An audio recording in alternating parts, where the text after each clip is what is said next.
नमस्कार दोस्तों, मैं वैद्य आकांक्षा श्रीवास्तव आरोग्य सूत्र में आप सभी का स्वागत है। जैसा कि हम लोग चर्चा कर रहे हैं हमारी विमेंस हेल्थ सीरीज में कैंसर के बारे में, तो कल हम लोगों ने शुरुआत की थी जिसमें हम लोग ने चर्चा की है ब्रेस्ट कैंसर के बारे में, उसके कारण, उसके रिस्क फैक्टर्स, उसके सिम्टम्स उसको समझने की कोशिश की है। तो आज इसी चर्चा को आगे बढ़ाते हुए जो और दूसरा एक कॉमन जो कैंसर देखने के लिए मिलता है वुमेन्स में, वो है सर्वाइकल कैंसर। तो आइए इसके बारे में समझते हैं। सबसे पहले जानने की कोशिश करते हैं कि ये जो कैंसर होता है वो कहाँ होता है। तो सर्विक्स जो पार्ट होता है वो एक ऐसा भाग होता है जो गर्भाशय और वजाइना को जोड़ने का काम करता है, यानी कि जो गर्भाशय और योनि के गर्भाशय के नीचे का भाग जो कि एक कैनल का रूप रहता है और एक नली का रूप लेके आगे चल के वो योनि यानी वजाइना के साथ उसको जोड़ता है। तो इस भाग में जो टिश्यूज होते हैं, जो सेल्स होते हैं, जब यहाँ पे एबनॉर्मल ग्रोथ देखने के लिए मिलती है और ये सेल्स मल्टीपल रूप में कंटिन्यूसली मल्टीप्लाई होते रहते हैं और वहाँ पे ग्रोथ फॉर्मेशन करते हैं और वहाँ के टिश्यू को खराब करते हैं। तो यहाँ से शुरुआत होती है सर्वाइकल कैंसर की। अब अगर इसके बारे में हम जानते हैं कि इसके कारण या रिस्क फैक्टर क्या हो सकते हैं, तो आइए समझते हैं ये कैसे होता है। तो इसका सबसे कॉमन जो कारण होता है वो एचपीवी वायरस होता है, ह्यूमन पैपिलोमा वायरस। तो ये जो वायरस होता है इसके कारण ये अधिकतर देखने के लिए मिलता है। इससे होने वाले जो इन्फेक्शन होते हैं कॉमनली ये देखने के लिए मिलता है, ये इसका सबसे बड़ा कारण होता है। इसके बाद अगर हम बात करते हैं तो इसमें बहुत से इम्यूनो कम्प्रोमाइज जो डिसीज होते हैं, जैसे हमारे एड्स होता है जिसमें हमारी बॉडी की इम्यूनिटी बहुत ही लो हो जाती है, जिसमें कि इन्फेक्शन होने के चांसेस बहुत ज़्यादा हो जाते हैं। तो ऐसे कुछ डिसीजेस के कारण ये हमारे शरीर में जल्दी ये कैंसर होने की संभावनाएं होती हैं। मल्टीपल सेक्स पार्टनर्स जिन लोगों के होते हैं उनमें ये बहुत जल्दी होने वाली बीमारी हो सकती है, जिसका बहुत ध्यान रखने की ज़रूरत होती है। स्मोकिंग कारण हो सकता है, रिस्क फैक्टर स्मोकिंग बढ़ा सकता है। मल्टीपल अगर 3 से ज़्यादा फुल टर्म प्रेगनेंसीज जिसकी होती हैं वो भी एक कहीं ना कहीं इसका रिस्क फैक्टर बन सकता है। उन वुमेन्स में भी ये एक कारण का काम कर सकता है। ऐसी कुछ स्त्रियां जो 18 साल से और पहले यानी कि सेक्सुअली जो बहुत पहले एक्टिव हो जाती हैं, वहाँ पे ये कारण का रूप एक रिस्क फैक्टर हो सकता है। तो इसको ध्यान देना ज़रूरी है। फैमिली हिस्ट्री, अगर फैमिली में कहीं अगर ये कैंसर हुआ है तो एक फैमिली कंपोनेंट का भी ध्यान रखा जाता है कि ये कहीं फैमिली के हिस्ट्री के थ्रू ये कहीं तो नहीं आ रहा है। तो इसका एक हेरिडिटी जो कहा जाता है कैंसर कहीं ना कहीं, तो इस तरीके से भी हो सकता है। तो फैमिली हिस्ट्री बहुत इसमें बहुत ध्यान रखना पड़ता है। उसके बाद अगर हम बात करते हैं फैमिली हिस्ट्री के बाद, तो हम बात करते हैं कि जो बर्थ कंट्रोल पिल्स होती हैं जो बहुत ज़्यादा ली जाती हैं, ये भी कहीं ना कहीं एक कारण हो सकता है जिसको ध्यान देना चाहिए। हार्मोनल कंपोनेंट्स या हार्मोनल ड्रग्स जो लिए जाते हैं, तो उस तरीके के किस तरीके के कभी कभी कुछ ऐसे हार्मोनल ड्रग होते हैं जो ये कैंसर करने के लिए कॉज हो सकते हैं। तो इसको भी अपने डॉक्टर से संपर्क करिए कि जो भी आप हार्मोनल थेरेपी ले रही हैं उसके साइड इफेक्ट्स तो किसी तरीके के नहीं हैं। तो ये कुछ चीज़ें होती हैं। इसी के साथ पुअर डाइट हम कह सकते हैं, जब बहुत अच्छी तरह से न्यूट्रिशन नहीं मिलता है वुमेन्स में, तब भी ये हम देखते हैं कि ये कारण हो सकता है जो कि आगे चल के वुमेन्स में ये कैंसर का कारण बन सकता है। तो अभी ये जो हमने ये कुछ रिस्क फैक्टर्स के बारे में बात की है, अब आगे जानने की कोशिश करते हैं इसको कैसे पहचाना जाए, इसके क्या सिम्टम्स होते हैं, इसको कैसे जाना जाए कि सर्वाइकल कैंसर में क्या होता है।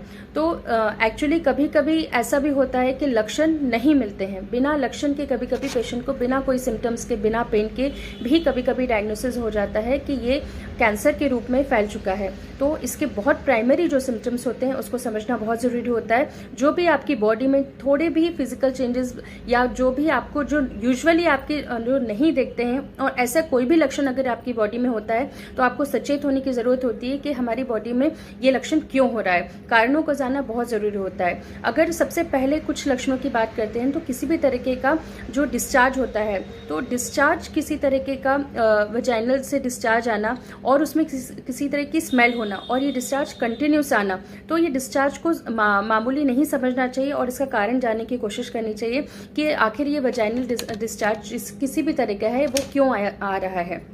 इसी के बाद अगर बात करते हैं तो हम लोग देखते हैं कि मेंस्ट्रुएशन साइकिल जो होती है उसमें कभी कभी ब्लीडिंग बहुत ज़्यादा देखने के लिए मिलती है। यानी जो नॉर्मल जो ब्लीडिंग होती है उससे अगर 7 डेज से भी ज़्यादा अधिक होती है तो इसको समझना चाहिए कि ये ब्लीडिंग क्यों हो रही है। इसी के साथ कभी कभी इन बिटवीन साइकिल्स के बीच में अगर ब्लीडिंग हो रही है और अगर हैवी ब्लीडिंग हो रही है तो इसको समझना चाहिए कि ब्लीडिंग क्यों हो रही है। मेनोपॉजल एज यानी कि जब जो ये साइकिल होती है हमारी जो मेंस्ट्रुएशन साइकिल होती है, आर्तव चक्र जो होता है, जब महिलाओं में बंद हो जाता है उसके बाद भी कभी अगर ब्लीडिंग होती है तो ये बहुत बड़ा एक इसका सिम्टम होता है जिसको ध्यान में रखना बहुत ज़रूरी होता है। तो इसको आप ज़रूर समझें कि अगर कहीं ब्लीडिंग हो रही है तो इसका क्या कारण है। अगर ये जो हमारा कैंसर होता है सर्वाइकल का, अगर ये दूसरे ऑर्गन्स में कभी ट्रांसफ़र हो जाता है तो इसके जो लक्षण होते हैं वो दूसरे ऑर्गन से संबंधित भी होते हैं। जैसे कि अगर ये कभी आपके दूसरे ऑर्गन्स की तरफ जाता है या मूत्राशय की तरफ जाता है या मलाशय की तरफ जाता है तो यूरिन से संबंधित या मल से संबंधित भी लक्षण आपको देखने के लिए मिल सकते हैं। जैसे कि यूरिन करते समय ब्लड आना, इसी के साथ यूरिन करते में डिस्कम्फर्ट होना, पेन होना। इसी के बाद अगर हम बात करें तो रेक्टम में यानी कि मोशंस के दौरान कभी कभी ब्लड आना, तो ये चीज़ें हो सकती हैं। इंटरकोर्स के दौरान पार्टनर के साथ रिलेशनशिप रखने के दौरान ब्लीडिंग होना, ये एक इसका सिम्टम हो सकता है। इसके बाद कभी एग्जामिनेशन के दौरान, पेल्विक एग्जामिनेशन जब डॉक्टर्स करते हैं उसके दौरान ये ब्लड आ जाना, ये कभी कभी इसकी संभावना, ये संकेत हो सकता है। इसी के साथ डिस्कम्फर्ट होना, बहुत ज़्यादा वेट लॉस होना बॉडी में, किसी भी तरह से आलस आना और थकान लगना बॉडी में, जिसको फटीग कहते हैं, हमेशा कुछ काम करने का मन नहीं लगना और बिना कारण के वेट लॉस होना। इसी के साथ बॉडी में फ्रेशनेस फील नहीं होना और हमेशा बीमार बने रहना। तो ये एक संकेत हो सकता है जिसको आप समझिए कि कहीं ना कहीं ये आपकी बॉडी बता रही है कि ये नॉर्मल नहीं है।